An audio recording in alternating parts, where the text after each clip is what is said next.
Hey, Erica, how are you? I'm doing well today. How are you? Oh, I'm doing awesome.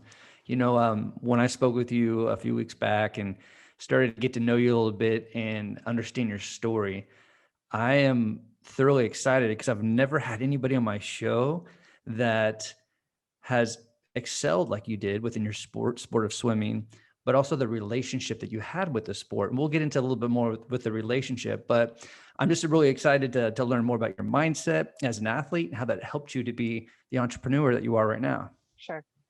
Excited to share. Awesome. Cool. So let's get into my favorite topic, mental toughness. And I can only imagine, not only as an entrepreneur, but when you were competing at a high level within the sport of swimming, you had to be mentally tough. So when you think about those two words, mental toughness, what does that mean to you? Um, I think mental toughness is having resiliency to push through, I think, any barriers uh, in pursuit of your goals, right? So Mhm. everyone loves to win, everyone loves to move forward, but there's often mountains that you have to push to get to that final destination. And resiliency, mental toughness means you're able to kind of go through those challenges and get knocked down and get back up and know that at the end of the day you're reaching that end goal and nothing's going to stand in the way of you and obtaining that. And when you think about, this is a two-part question, but when you think about mental toughness, when did you start to understand, or when you needed to realize that you needed to be mentally tough, especially within your sport? And then can you share a specific time where you had to be mentally tough within your career? Sure. So I was a pretty, I would say I was an overnight success in my swimming career. So I was always put in sports recreationally by my parents just to keep me active, but it wasn't like I was born and bred to be an athlete. And so when I Mhm. was swimming age group at the age of 11, 10, 11, 12 as a swimmer, I peaked suddenly overnight. And by the time I was 13, I qualified for the US Olympic trials. So in 2000, I was, I believe, the second youngest competitor at the meet, and it just literally happened overnight. And I had no pressure from my parents. I had no pressure from myself to even compete as as a swimmer. I was age group. I was really slow actually. When I Mm. had, peers that were super competitive, but from the ages of 7, 8, 9, 10. So when I found the sudden success, I think it was, I couldn't process it. Number one, because I was so young. Number two, I never had expectations. And number three, I had no pressure coming from any direction. And so once I was able to compete at this Olympic trials and, you're peaking as an athlete, at least, I was peaking into the time that I was 15 or so.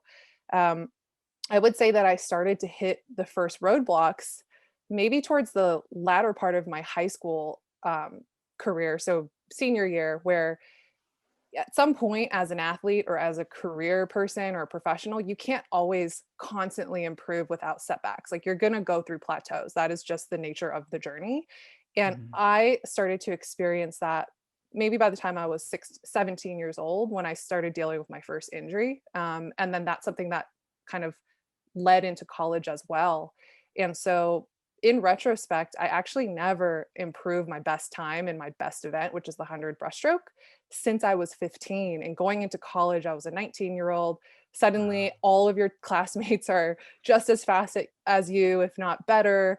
And here you are not doing great times at these huge meets when you could, when in high school, I was able to actually beat those times all the time at like a random high school meet in the middle of the week. And so Mm. that was really difficult in addition to dealing with injuries that kind of inhibited my ability to get the most out of practice and just, put the work in. Mm. So mental toughness, I think, was me always from the very beginning seeing this huge upwards into the right trajectory and then suddenly facing adversity when you're realizing, hey, I'm not constantly improving my times. I'm not winning every single time. And that was definitely Right. hard for me to process because again, I was young. I wouldn't say that I developed mental toughness when I got into the sport. It was, hey, I got really fast. It was fun, not a lot of pressure. And then suddenly it's, hey, there's a lot of work and challenges that you have to face in order to keep improving and being your best. Wow. And I want to talk a little bit, not right now, but we're going to talk a little bit how you dealt with adversities and poor performances and dealing with the ups and downs of the sport. because your story is just it's incredible, and I think there's incredible lessons that we can all get from what you went through. But before we get into that part of your journey, when we talk about sports, like your why, like why your motivation, like why do you swim? And more often than not, we always remind young athletes to remember why you do it, and that's to have fun. It's like Mhm. it's all about fun. Mhm. So, and we're going to get into your relationship with swimming, but when you first started swimming, like even before you got into the spotlight and had all the success, like what was the motivator? Like what motivated you to get into swimming? I have to say my parents put me in swimming to keep me active. And it was fun because you're just a kid and you show up to the pool, the practices aren't crazy rigorous. I remember it was never anything that I dreaded in any way, but it also wasn't anything that was something that I loathed, which there Mm. is kind of a varying spectrum because my parents put me in everything from like dance to basketball camp to soccer to swimming. And I remember with dance, I hated it. I actually like quit on my own when I was super young. But with swimming, and actually soccer was my second sport until I became ultra competitive at swimming. I don't remember ever having any feelings towards it. It was just cool, part of my day after school, and I have no problem with it. I don't remember disliking it. I don't remember loving it. But the Mhm. fact that I know that I didn't ever want to quit or I hated it when I was young, where I did feel that way about dance. I feel like it was just part of just my life and like the process and the activities my parents put me in. Right.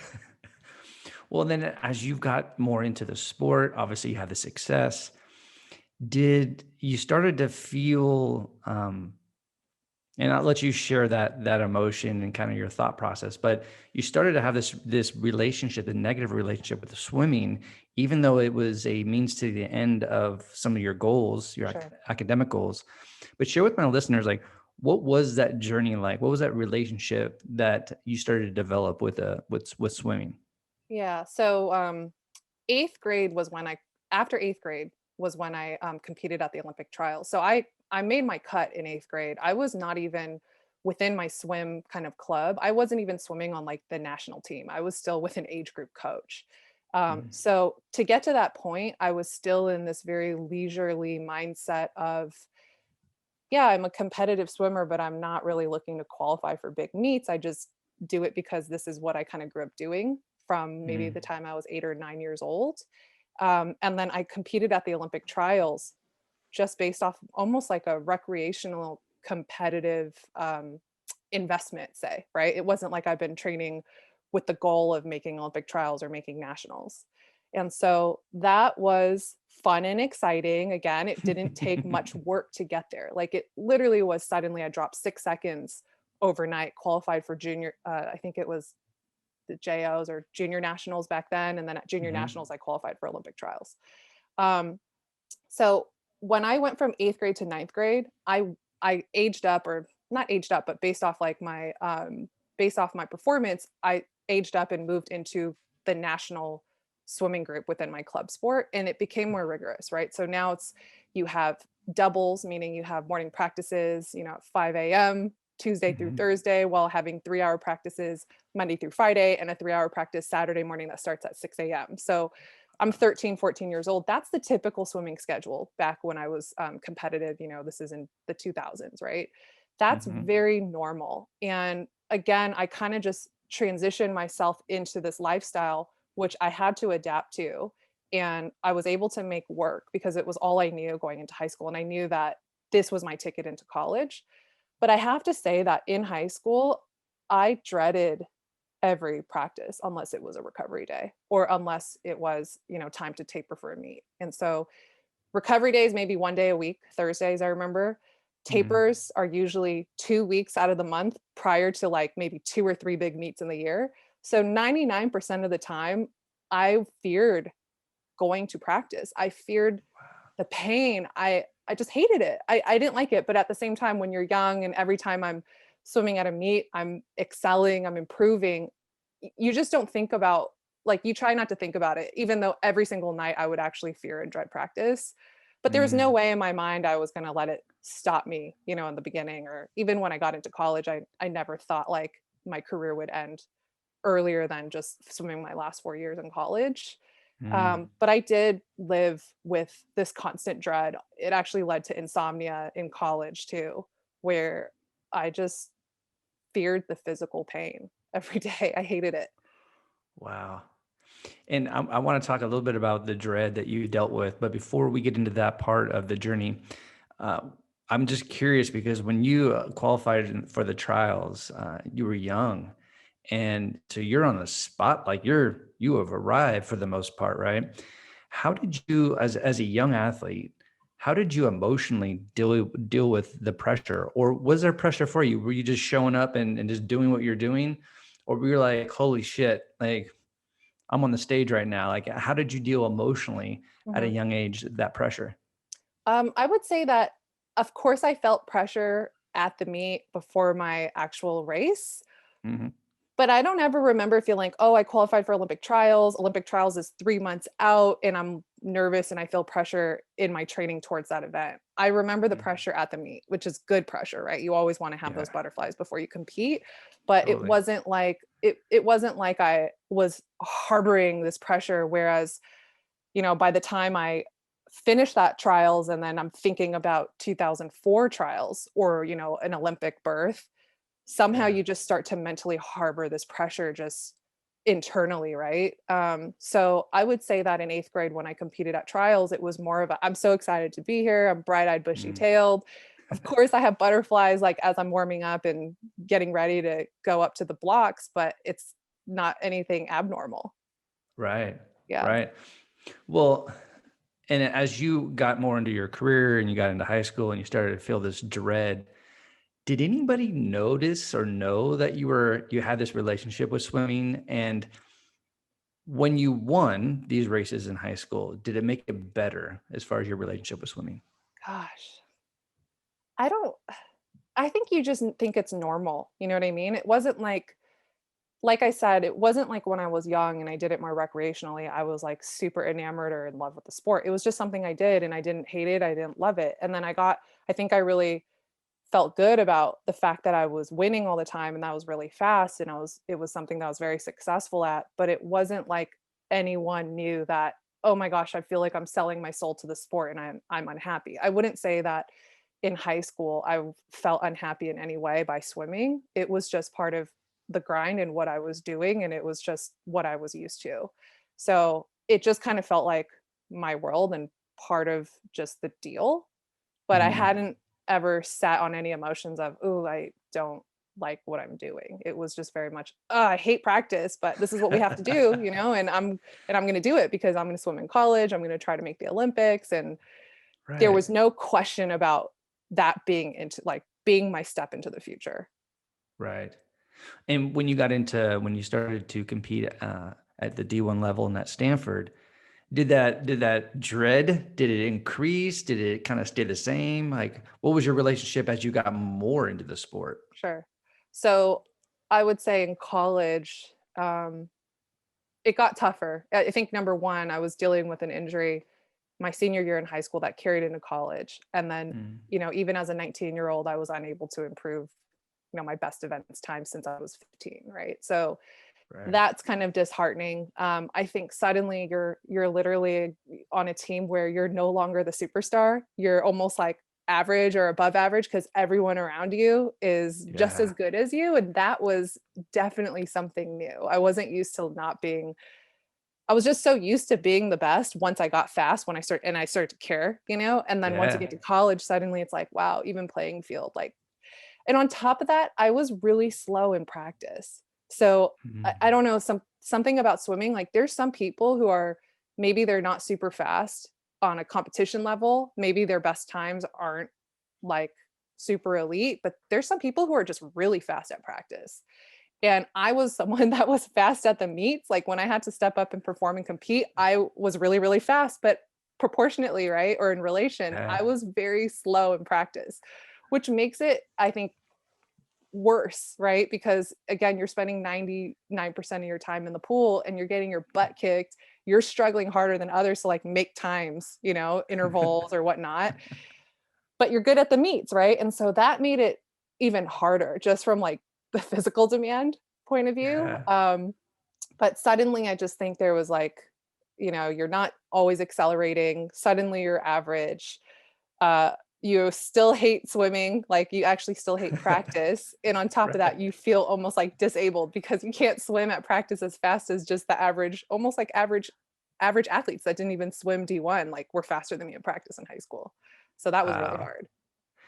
It's so funny you bring that up because I experienced that in junior college when I started to play. I was playing on an all-star team, and it was incredible. I was like, holy smokes, man! I'm like, I'm still good, but these guys are really good. Yeah. And it felt good to be a part of that level of competition. But I remember trying to learn the offense, and the coach was like, as we were getting into the season, he's like, "Why is it you have a hard time in practice, but when we put you in the game, like Right. it's like you just show up?" And I'm like, I have no It's choice. weird. I guess I don't I know. have more choices, and in my head more in practice. There's more space to think about stuff. Whereas in the game, it's like, let's just Yeah. go, let's do it, Yeah, I never understood why I was slow at practice, but it really sucked. right? Yeah, it really sucks. I bet.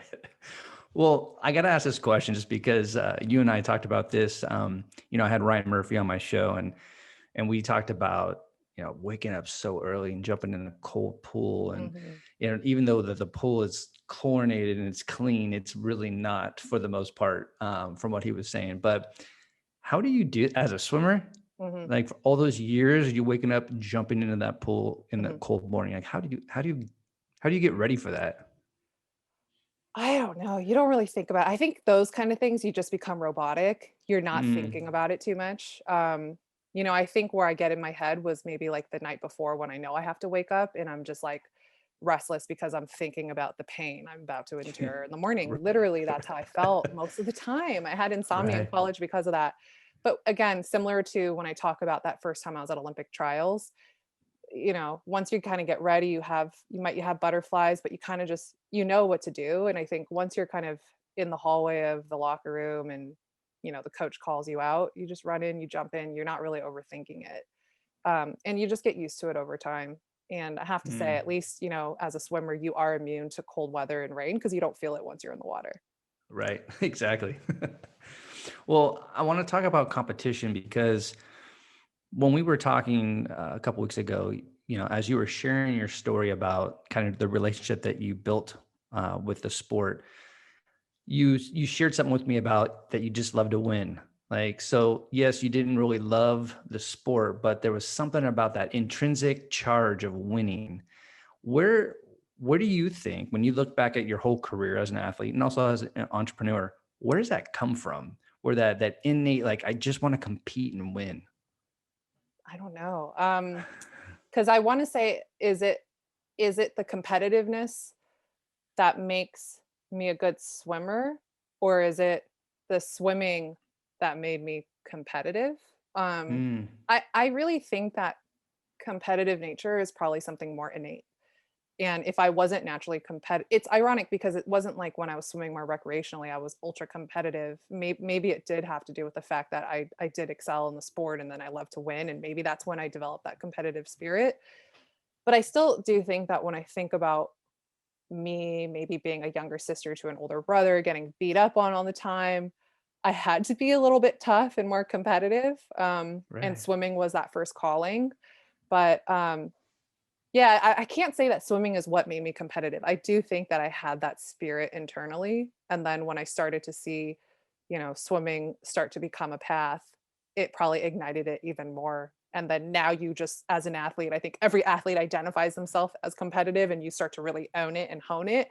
And so since then, I've really like owned it and honed it, and you cultivate it and you let that be a positive thing that drives you into being a successful career woman or a successful businesswoman. And it's something Yeah. I'm proud of.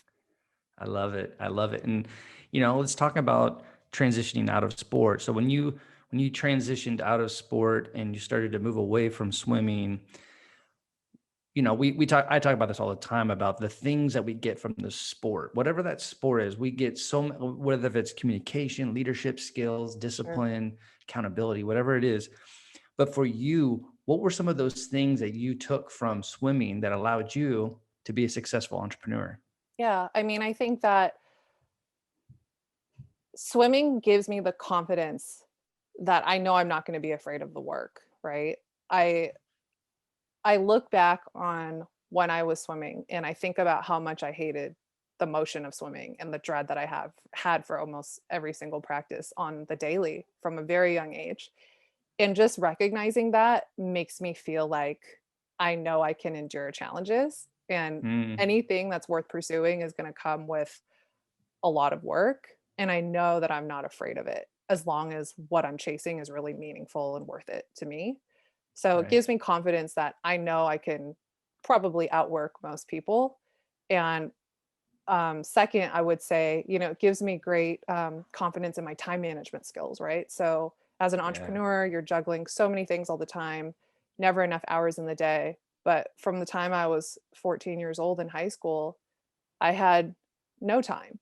And I was able to balance like not just rigor from an academic mental point of view, but then like physical exertion towards practice.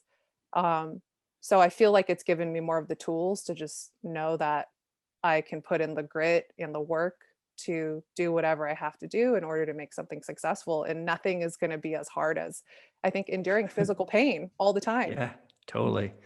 Well, we talked about that before, grinding, right? When we're athletes, we're grinding it out. Whether if that grind is pleasurable or not, how much has that grind has prepared you to grind it out as an entrepreneur? So much. And I think the difference here is that when I think about my swimming career, I I dreaded it, but I knew, I had to do it, right? Because Yeah. this is my ticket into college. You just don't I haven't identified myself outside of swimming almost as like a young, yeah, like a high schooler. Like swimming was my identity. It's what I did and it was my ticket to the future. Mm, Now with my business, I would say that the huge difference is that I actually love the process. So even though there's a lot of problems that I have to solve on the daily or things are not always going well and you get some no's or closed doors, I know that it's just kind of a small setback and I'm ready to kind of make it through and pass that challenge because what I do and what I'm pursuing feels super meaningful to me. So with swimming, I would say that it didn't feel as meaningful to me at a certain point. I felt like it was just about not quitting. I felt like it was just about swimming my last all 4 years in college, but I mm, didn't feel like I really loved what I did. Whereas right now with the business, so I own a granola business called Gr8nola. So it's basically I'm building a food brand. mhm. I actually love what I do and I appreciate and I value the hard work that goes into it. And I love the improvement and I love the learning.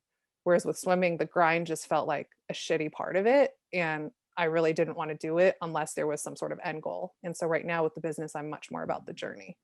Yeah, that's beautiful. And we talk about, when I say we as a society, we see people's transition out of sport into whatever it is. Even your husband had to deal with a transition out of sport, Yep. and there's a lot of incredible stories, and there's a lot of tough ones where people Hmm. didn't prepare for the transition. So when you transitioned out of swimming into your career, was it smooth? Was it easy for you? Sure. Um, so I ended up retiring from swimming after my sophomore year in college. So I ended up quitting. And this wasn't something that I ever thought I would do. And I just had this kind of moment when I was 19 where I realized swimming was just making me completely unhappy. I was not Mm, enjoying college life. I was tired all the time. I felt like a zombie. I just wasn't enjoying it. And at this point, it was kind of like, all right, I'm already in college. I'm not so set on making the Olympics, right? I mean, I could have swam at 2008 Olympic trials, but by quitting, obviously, I'm not, it wasn't like I was set on making the Olympic team or right. competing at my third Olympic trials at that point really wasn't that meaningful to hold on for the last 2 years. And I ended Mm, up quitting out of just sheer unhappiness. And so when I decided to quit, it was more of a core values decision based off my happiness and my fulfillment. It was less about, yeah. hey, I'm going to quit to pursue that next thing. Hey, I'm going to quit to pursue these studies at Stanford. It was just shutting the door on something that was just draining me and like I feel like sucking my soul away. Um, Yeah.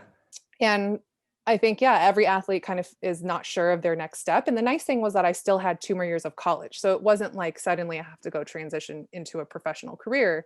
In some ways, it was like, awesome, I get to be a real college student now and like maybe go to class now, because I actually never went to class. I was so tired and I hated it. And so without looking for extracurricular things or passions or jobs, in some ways, just suddenly I had all this like white space. I suddenly enjoyed campus life more. I suddenly felt motivated to go and show up to class, whereas before I never Wow. wanted to go to class. Right. And with that, I ended up studying abroad, which many athletes, especially year-round athletes, can't do when they're in college. I ended up finding my first, I guess, internship working for an internet company, Yahoo. And Mhm. that got my foot in the door for the tech industry, so that by the time I was a senior and graduating college, I already had, some stuff to put on my resume for my corporate experience. And that made my transition into like working full time after college much more smooth. Wow. You know, what I love about like your story and how it ended. Yeah, does it suck that you quit in the middle of college? But I think when you honor, like you get to a point where you honor yourself and go, you know what, I don't have any gas in the tank for this anymore.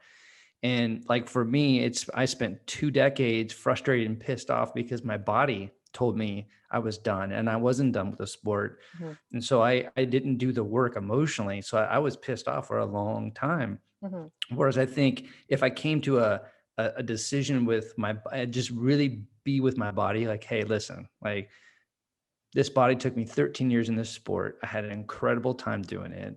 I honor that, and I didn't want to honor it because I was frustrated and pissed. But I think with you got to this point where you needed to honor yourself, and then all these things started to open up. mhm, Like you were freed from it for the most mhm. part.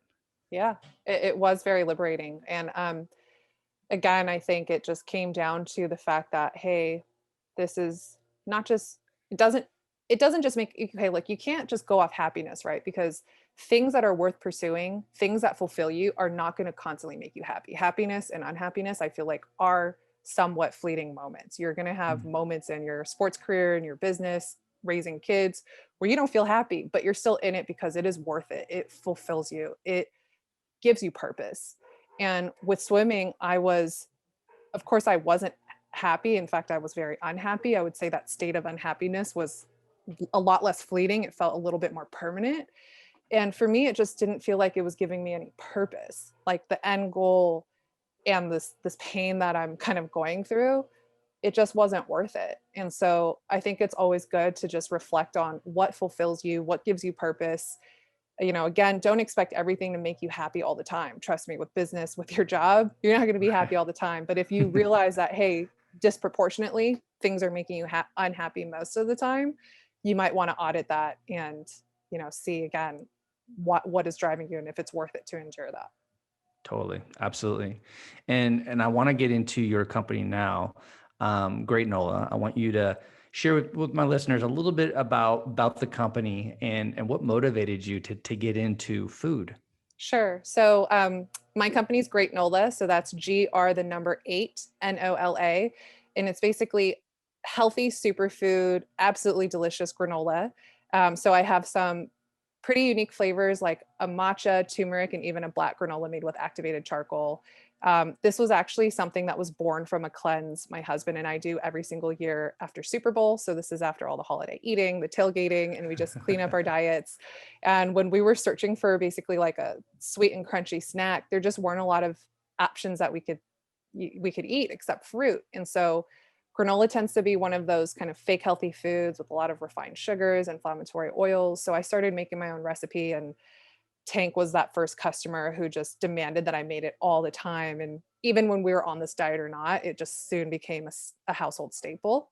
And Mhm. so at the time when I was starting to make this granola just for us, just to have as a snack, never to be a business, I started to get the itch to do my own thing. I was working in tech as my 9 to 5. And I have to say that it wasn't like I was intentionally wanting to become a food entrepreneur. My initial desire was to just be an entrepreneur, period. And it Mm. took a while for me to actually put two and two together and say, hey, like maybe my business venture, my business idea could be this really delicious, low sugar, healthy granola that I'm making at home for Tank and I. And I decided to launch it at the local farmers market. and then got it into all the big tech companies like Google, Twitter, Facebook, which now has been impacted greatly by COVID with everyone working from home. But I've Right. been able to really build up my online, my online presence, selling on my website and on Amazon, as well as getting into grocery. So I've actually been doing this for 7 years, but the first 5 was a little bit of a side hustle. So even Yeah. though the journey feels long, I still feel super fresh because I love what I do. I've taken my time to get to the point that I am, and I haven't given myself as much pressure, I would say. So Wow. And I wasn't planning on saying this, but I just experienced this. It was really cool. Is that I've had a lot of like athletes, former athletes, come on and they talk about their transition into what they're doing now. I've had Drew Bledsoe and I've had Jake Plummer. I've had just tons of people, and every time they love their journey, their athletic journey is what it is, and there's a lot of cool stuff that they probably talk about all the time throughout their life. But I remember talking to both Jake and also Drew. As soon as they were done talking about football and they were talking about what they're doing now, there was this shift in oh yeah, energy. There was like a oh like yeah, a spark. And yeah, so when you started talking about your company, you could feel that yeah. like this is something that you're really authentically excited about. Mhm. 100%. And I think that's the difference. And maybe with sports, you're too young to even process this, right? Because, like, when you're young as an athlete, it's kind of the only experience you know. Whereas with me, I'm able to kind of compare the feelings and the drive that I have now to when I was a 9 to 5 tech worker, where I really was passionate about my tech career at one point. Just like with swimming, I was super excited and loved to win and enjoyed the Right. meets. But now, as you get older, you go through these different phases. You're able to be more reflective and actually compare the difference because you have so much more experience. Well, when you think about reflection, when you reflect on your whole career, athletic and professional, what do you think you've learned the most about yourself? I mean, I think the main thing is that I have the tools and I have the tenacity to chase my goals. Right. When I graduate, okay, so when I graduated college, I had, I think, I'm sure a lot of athletes go through this. You have this maybe a feeling of like an imposter syndrome where, at Oh least yeah. for me, I think, oh, I was a phenomenal swimmer, but how do I know that's not just a fluke? How do I know I'm going to be good at my job? And then suddenly you get some experience. And, in my kind of first couple years of my tech career, I was able to learn within the first 3, 4 years, hey, I was pretty good at my job. Like, I was a high performer within my team. And then as I started to do my business, I have this like lack of confidence, this imposter syndrome of, oh, is this going to translate into my business? Am I going to be able to be successful? And over time, and as I've kind of progressed through each of those phases and I've been able to look back, I've learned that at the end of the day, it's all about like your core grit and, Yeah. again, your willingness to have that mental toughness to pursue that goal that you're chasing. So I feel like tomorrow, if I decided, hey, I want to go pursue something else because I'm so driven by it, I know I'm willing to put in the work to make it happen. It's not this, oh, am I just going to be naturally good at it? Like, at the end of the day, it takes tons of hard work and will. And I know that I Yeah. have the will as long as that end goal is worth it to me. I just heard this quote from Charles Young, and it was really simple. The only way is through it. Mhm. And so when I heard that, I look at all of my adversities, my journey as an athlete, as an entrepreneur, as a mental performance coach. Um, for me to like, there's going to be days where I love what I do, and there's some days where it sucks. It's some Mhm. shitty days, Mhm. but to get through it, man, the only way is to get through it, like lean Mhm. into it. And Mhm. and I know that you and I and a lot of people that we associate with, we've had to just go through it. We have to lean into it and just get through it. And For sure. but it's cool when you love what you do, because leaning into it and getting through it, it's a little more enjoyable. Oh, for sure. Yeah, and I mean, there's hundreds of those micro moments, and so again, you really have to love what you do as a whole. You're not going to love the every getting through moment, but if you kind of piece and stitch all those moments together and you realize where you are now, and if you feel like it's worth it, it's going to help, motivate you to get through those next times because they will show up. Absolutely. Absolutely. So how can my listeners follow you, connect with you, and learn more about your company? Sure. So first you can buy Gr8nola on my website, which is Gr8nola, Gr8nola.com. You could also check out and get it on Prime Delivery on Amazon. And then of course, check out Gr8nola on Instagram. So again, it's just the handle at Gr8nola. Awesome. Awesome. Well, Erica, I want to thank you so much for sharing your whole story, and being authentic and vulnerable with it, and sharing your successes as an entrepreneur. This is, for me, it was a treat. And I know that my listeners can get a lot of lessons from your journey. And I really appreciate it. No, awesome. Thank you so much for having me. It was fun. You bet.